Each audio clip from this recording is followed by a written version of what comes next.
ಈ ವ್ಯಕ್ತಿ ಕೋಟ್ಯಂತರ ರೂಪಾಯಿ ಬೆಲೆ ಬಾಳುವ ತೈಲವನ್ನು ಕಳ್ಳತನ ಮಾಡಲು ಪ್ರಯತ್ನಿಸುತ್ತಾನೆ. ಆದರೆ ಡ್ರಿಲ್ ಮಾಡುವಾಗ ಡ್ರಿಲ್ ಬಿಟ್ ಪೈಪ್ನಲ್ಲಿ ಸಿಕ್ಕಾಕಿಕೊಳ್ಳುತ್ತದೆ. ಇದರಿಂದ ಪೈಪ್ ಒಳಗೆ ಒತ್ತಡ ವೇಗವಾಗಿ ಹೆಚ್ಚಾಗಲು ಪ್ರಾರಂಭಿಸುತ್ತದೆ. ಇದರಿಂದ ಅಲ್ಲಿ ಯಾವುದೇ ಕ್ಷಣದಲ್ಲಿ ದೊಡ್ಡ ಸ್ಫೋಟ ಸಂಭವಬಹುದು.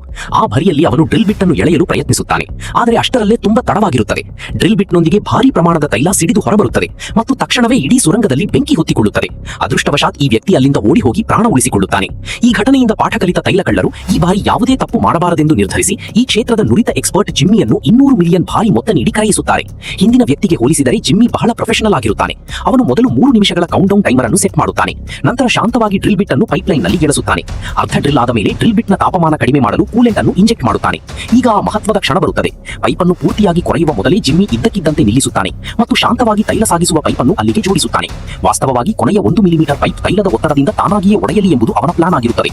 ಇದರಿಂದ ಯಾವುದೇ ಅಪಾಯವಿರುವುದಿಲ್ಲ. ಟೈಮರ್ ಶೂನ್ಯಕ್ಕೆ ಬಂದ ತಕ್ಷಣ ಭಾರಿ ಪ್ರಮಾಣದ ತೈಲವು ಟ್ರಾನ್ಸ್ಪೋರ್ಟ್ ಪೈಪ್ ಮೂಲಕ ಹರಿಯಲು ಪ್ರಾರಂಭಿಸುತ್ತದೆ. ಇದನ್ನು ನೋಡಿ ತೈಲ ಕಳ್ಳರು ತುಂಬಾ ಸಂತೋಷ ಪಡುತ್ತಾರೆ.